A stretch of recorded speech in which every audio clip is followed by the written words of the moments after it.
लोगों के घरों में ना आपने नोट किया होगा कि एंटर होते साथ ही नेगेटिव वाइब्स आना शुरू हो जाती हैं। आपका घर में दिल नहीं लगता, ऐसा लगता है कि कुछ अजीब सा है और इंसान का दिल करता है कि मैं जल्दी से ना यहाँ से बाहर चला जाऊँ। और कभी कभार ये हालात आपको अपने घर में ही फील होते हैं। बाज़ औक़ात हम सुनते हैं ना कि लोग कहते हैं कि दिल नहीं लग रहा है, दिल करता है यहाँ से चले जाएं। तो इसके पीछे भी कुछ वजूहात होती हैं, कुछ गलतियाँ होती हैं जिसकी वजह से ये नेगेटिव वाइब्स, मनफी असरात हमारे घरों में होते हैं। तो जो चीज़ें मैं आज की वीडियो में बताने वाली हूँ, अगर इनमें से एक भी चीज़ आपको लगता है कि आपके घर में है तो उनको फौरन से ख़त्म करने की कोशिश करें ताकि आपके घर से भी पॉजिटिव वाइब्स आएं। अच्छा, सबसे पहली चीज़ अब यहाँ पे ये कि अक्सर लोग ना अपने घरों को बंद रखते हैं। हर टाइम खिड़कियाँ दरवाजे बंद हैं, कर्टन्स आगे हुए हैं, घर में 24 घंटे अंधेरा है। तो देखिए, इस चीज़ से ना घर में जरासीम बीमारियाँ फैलना शुरू हो जाती हैं। हर वक्त के अंधेरे से आपकी जहनी हालत ख़राब होने लग जाती है, आपको कई तरह की बीमारियाँ लग जाती हैं और आप ओवर डिप्रेशन का शिकार हो जाते हैं। देखिए, ये नहीं कि मैं कह रही कि अब हर टाइम आप खिड़कियां दरवाजे खुले रख रहे हैं, गर्मी है, कुछ भी है, ऐसा नहीं करना। आप इसका कोई टाइम रखें कि जब देखें जो ठंडा ठंडा मौसम होता है ना, सुबह का, शाम का, उस टाइम अपनी खिड़कियां दरवाजे खुले रखें। और जब दिन का गर्म टाइम होता है उस टाइम कर्टन्स आगे कर दें। अब जैसे कि रोज काम वाली आपकी हेल्पर जो है वो काम करके गई है ना, तो उसके बाद आप आधे पौने घंटे के लिए अपने खिड़कियां दरवाजे सब खोल दें। देखिए, जब सनलाइट आपके घर के अंदर आती है ना, तो जरासीम जो है वो खत्म होते हैं, घर के कई तरह की बीमारियां खत्म होती हैं, आपका डिप्रेशन खत्म होता है, आपका घर रोशन रोशन हो जाता है, जम्स फ्री हो जाता है। ठीक है, अब सेकंड पॉइंट पे ये कि आप अपने घर में ना सूरत बकरा पढ़ने की या उसकी तिलावत लगाने की आदत डालें। ठीक है, आप सूरत बकरा बहुत बड़ी सूरत है, ये कोई हाफिज़ कुरान ही होगा जो कि एक दिन में ख़त्म कर लेगा। मतलब हम जैसे आम बंदों के लिए बहुत मुश्किल है कि एक ही दिन में सारे सूरत पढ़ना। तो आप इसका 1 रकू पढ़ें, 2 रकू पढ़ें और सूरत बकरा की आखिरी 2 आयतें जो है ना, आमन रसूलू से, ये आप जुबानी याद कर लें। ये आखिरी 2 आयतें आप सुबह पढ़ें, शाम पढ़ें। अब अक्सर लोगों को होता है ना कि हमारे ऊपर किसी ने कुछ करवा दिया, हमारे बच्चों पे किसी ने कुछ करवा दिया, हमारे कारोबार पे किसी चीज़ की बंदिश है, तो उसका एक ही हल है, सूरत बकरा की आखिरी 2 आयतें।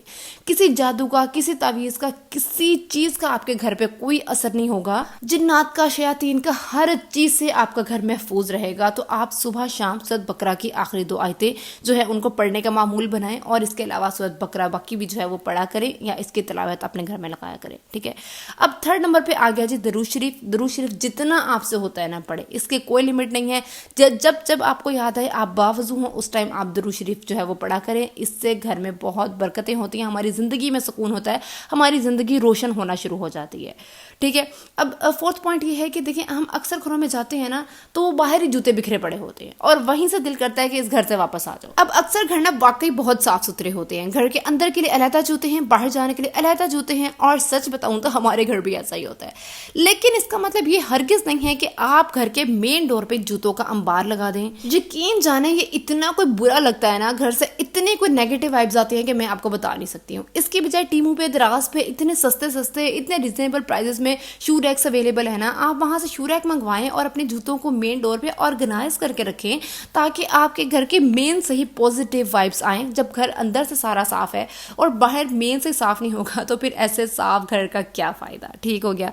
अच्छा, अब फिफ्थ पॉइंट ये है कि हमारे घरों में ये जो वॉल पेंट हुए होते हैं ना, पाइलिंग लगी होती है, ये बहुत ज्यादा मैटर करती है। अब अक्सर घरों में क्या होता है जी, गोल्डन गोल्डन फूलों वाली पाइलिंग लगी हुई है, पिंक पिंक रंग के, अजीब अजीब रंग के पेंट हुए हुए हैं ना, यकीन करें इतना कोई सर दर्द होता है ना इन चीज़ों से, इतने कोई बुरे लगते हैं ना, यकीन जाने। मैं तो कहती हूँ किसी ऐसे घर में जाऊँ ना जहाँ पे ऐसी रंग बिरंगी सी मुझे पाइलिंग देखने को मिले, उल्टी आती है, इतनी घुटन होती है ना, दिल करता है कि ये जगह छोड़ के बंदा चला जाए। अपने घर में आप लोग लाइट लाइट रंग के जो है ना, वाइट कलर का या बहुत ही लाइट से रंग के पेंट्स करवाएं, घर इतना रोशन रोशन लगता है ना, मतलब घर वहाँ पे बैठने का दिल करता है, आपको इतना डिसेंट और सोबर सा अंदर से सुकून फील हो रहा होता है।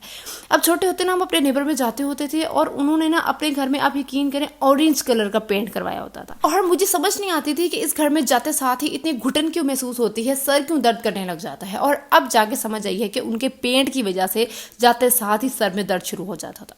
तो खुदारा अच्छे और डिसेंट कलर के पेंट्स करवाएं, पाइलिंग लगवाएं। ठीक हो गया। अच्छा, अब अगला पॉइंट ये है कि आपके घर में खुदा का वास्ता है अगर कोई एक्स्ट्रा चीजें पड़ी हुई हैं उनको उठा के दे दें।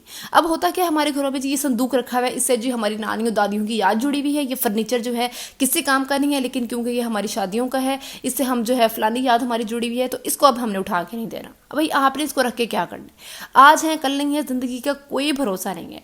तो घर में कोई ऐसी चीज़ जो कि आपको लग रहा है कि हाँ ये अगले 10 सालों में मेरे काम नहीं आने वाली है, और ये चीज़ कार आमद है जो कि मैं उठा के किसी गरीब को दे सकती हूँ जो कि उसके काम आएगी, तो उसको उठा के दे दे, नहीं तो उसको उठा के फेंक दे। घर में ये जो एक्स्ट्रा चीज़ें होती हैं ना, टूटे फर्नीचर, पुराने बर्तन और कपड़ों से भरे हुए संदूक, इससे इतनी कोई इरिटेशन होती है ना, इतनी कोई फ्रस्ट्रेशन होती है ना। ये जो वैसे ओवर क्राउडेड भरे भरे घर होते हैं ना, वहाँ तो वैसे जाते साथ एक घुटन महसूस होने लग जाती है। अपने घर में टू द पॉइंट चीज़ें रखें, वो चीज़ें संभाल के रखें जो कि आपको वाकई लगता है कि अगले 5-10 सालों में मेरे कभी काम आ सकती हैं, उनको संभाल के रखें और बाकी सब चीज़ों को उठा के दे दें। अब मेरी दादी में क्या करती होती थी कि जिस सीजन के वो जितने कपड़े बनाती थी ना, अपने पिछले सूट उतने उठा के वो डोनेट कर देती होती थी, चैरिटी कर देती होती थी। अब लेट्स सपोज उन्होंने गर्मियों के 5 सूट बनाए हैं, तो वो अपने पिछले 5 सूट निकाल के लाजमी दे देती होती थी, चाहे वो जिस भी हालत में है, चाहे वो बिल्कुल नए नवीले कपड़े। और फिर यही चीज़ अम्मी ने उनसे सीखी और हमें भी अभी यही सिखाई। अब मुझे इतनी आदत है कि मैं जिस सीजन के जितने कपड़े बनाती हूँ, मैंने पिछले लाजमी उठा के दे देने होते हैं। या मेरे कमरे में कोई भी ऐसी चीज़ पड़ी है, कोई सीनरी पड़ी है, कुछ भी ऐसा है ना कि जो मुझे लगता है कि अब मैं मजीद इसको नहीं रख सकती है, ये मेरे मजीद काम की नहीं रही है, तो मैं वो उठा के दे देती हूँ। इससे जो है वो घर भी साफ सुथरा लगता है, टू द पॉइंट लगता है, और यकीन जाने मुझे अंदर से हल्का हल्का महसूस होता है, ऐसा लगता है कि मेरा बहुत बड़ा बोझ उतर गया। ठीक है, अब 6 पॉइंट ये है कि आपने रात को ना धोने वाले बर्तन सिंक में नहीं रख के छोड़ने हैं। इससे बहुत बड़ी नहूसत होती है घर में, बेबरकती होती है घर में। अच्छा, कभी कभार ऐसा होता है कि हम बहुत ज्यादा थके होते हैं, ट्रैवलिंग करके आए हैं, या धोने वाले बर्तनों का अंबार लगा हुआ है, तो उस टाइम पे ना दिल नहीं करता बर्तन धोने का। तो एटलीस्ट आप ऐसा तो करेंगे, बर्तनों में जो खाना बचा हुआ है उसको निकालें, बर्तनों में हल्का हल्का सा पानी डालें और उसके ऊपर कोई कपड़ा दे के फिर धोने के लिए जाएं। बर्तन एक तो धोने वाले पड़े हैं और उसके अंदर खाना बचा हुआ है, ये अच्छी चीज़ नहीं है। ये घर में जिन्नात को अपनी तरफ जो है वो अट्रैक्ट करता है, लेके आता है। इससे घर में नहूसत होती है, बेबरकती होती है। ये एक बिल्कुल भी अच्छी चीज़ नहीं है आपके घर के लिए ना। तो इस चीज़ पे आपने तवज्जो ज़रूर देनी है, इस चीज़ को आपने इग्नोर नहीं करना है। अच्छा, अब अगला पॉइंट ये है कि आप किस तरह के प्रिंट्स वाली बेडशीट बिछा रहे हैं, इसका हमारे मूड पे बहुत ज़्यादा असर पड़ता है। ठीक है, ये जो डार्क डेंस तेज तेज कलर होते हैं ना, आंखों को चुभने वाले कलर, इतने कोई बुरे लगते हैं ना कि मैं आपको बता नहीं सकती हूँ। आप लोग ये चीज़ खुद एक्सपेरिमेंट करके देखें कि आप किसी दिन बहुत ही प्यारे ठंडे ठंडे से कलर वाली बेडशीट बिछाएं, उस दिन फिर आप अपने मूड देखना कि आपके मूड पे क्या उसका असर पड़ता है, और फिर एक दिन आप शोखे तेज डार्क डेंस वाले कलर वाली बेडशीट बिछा के देखें और फिर देखना कि आपके सर में कैसा दर्द होता है। अब जिन घरों में बच्चे हैं, मेरे घर में खुद एक बच्चा है, तो जाहिर सी बात है अब हम बिल्कुल ही व्हाइट कलर की बेडशीट तो नहीं ना बिछा सकते। अगर हम बिल्कुल ही व्हाइट और बिल्कुल ही लाइट कलर की बेडशीट बिछाएंगे ना, तो इस तरह की बेडशीट 2 दिन से ज्यादा टाइम नहीं गुजारती है। मैंने खुद एक व्हाइट से रंग की ना, उस पर हल्के हल्के से सर्कल्स बने हुए बेडशीट लेके रखी हुई है, लेकिन यकीन करें 2 से ज्यादा दफा नहीं बिछाई, क्योंकि जब बिछाती हूँ वो इतनी 2 दिन में गंदी हो जाती है कि मुझे उठानी पड़ती है। लेकिन ठंडे ठंडे प्रिंट्स लें, फ्लोरल प्रिंट्स लें, ऑल ओवर प्रिंट बनाओ ना, तो वो गंदी भी जल्दी पता भी नहीं चलता। लेकिन ठंडे ठंडे प्रिंट्स होते हैं ना, तो इससे मूड इतना अच्छा होता है, इतनी पॉजिटिव वाइब्स आती हैं और कमरे में जाके बार बार बैठने का, सुकून करने का दिल करता है। सही हो गया। अच्छा, अब अगला पॉइंट ये है कि ये जो हर वक्त की हम नाशुक्री करते हैं ना, अल्लाह पाक से शिकवे शिकायतें ही करी जाते हैं कि हमारे पास ये नहीं है, हमारे पास वो नहीं है, हमारी ज़िंदगी में ये हो गया, हमारे साथ ये ऐसा क्यों हो गया। तो देखिए, अल्लाह पाक फिर आपसे नाराज़ हो जाते हैं। आप लाखों कमा रहे होते हैं, आप करोड़ों कमा रहे होते हैं, आपके घरों में बरकत नहीं होती है, आपके पास कुछ होता ही नहीं है, आपको पता ही नहीं लगता कि मेरे लाखों आए और गए कहाँ पे। और अक्सर लोग मैंने देखा हज़ारों रुपए कमा रहे होते हैं, लेकिन माशाल्लाह इतनी बरकत होती है उनकी कमाई में कि उनके सारे खर्चे भी पूरे हो रहे होते हैं। इसके अलावा वो अपनी बाकी ज़रूरियात भी पूरी कर रहे होते हैं, प्लस अपनी ज़िंदगी में इतने खुश होते हैं, इतने मुतमईन होते हैं ना। तो ये तो है, ये तो कुरान पाक में भी है कि आप अल्लाह का जितना शुक्र अदा करोगे, अल्लाह पाक आपको उतना देंगे, जितना आप आगे दोगे अल्लाह पाक आपको उतना देंगे। और जो रोक रोक के रखता है ना, तो अल्लाह पाक उस पर भी अपना हाथ रोक लेते हैं। ठीक हो गया। तो खुल के दें, खुल के अल्लाह का शुक्र अदा करें, अल्लाह पाक भी आपको खुला के देंगे। बगैर सोचे समझे खर्चा करें, अल्लाह पाक भी आपको बगैर सोचे समझे देंगे। अल्लाह का ढेरों शुक्र अदा करें। अपनी जिंदगी में खुश रहें और अपने साथ वालों को भी खुश रहने दें, खुद भी जिएं और अपने साथ वालों को भी जीने दें, किसी का जीना मुहाल मत करें। और मुझे दें इजाजत भी। आज की वीडियो में अगर आपको कोई भी पॉइंट पसंद आया तो मुझे कमेंट सेक्शन में लास्ट में बताइएगा। आप लोगों के कमेंट्स पढ़ के मुझे बहुत ज़्यादा खुशी होती है। तो जी, वीडियो को लाइक करें, कमेंट करें, शेयर करें। मिलते हैं नेक्स्ट वीडियो में। और अगर मेरे चैनल पर नए हैं तो सब्सक्राइब करें। अल्लाह हाफिज़।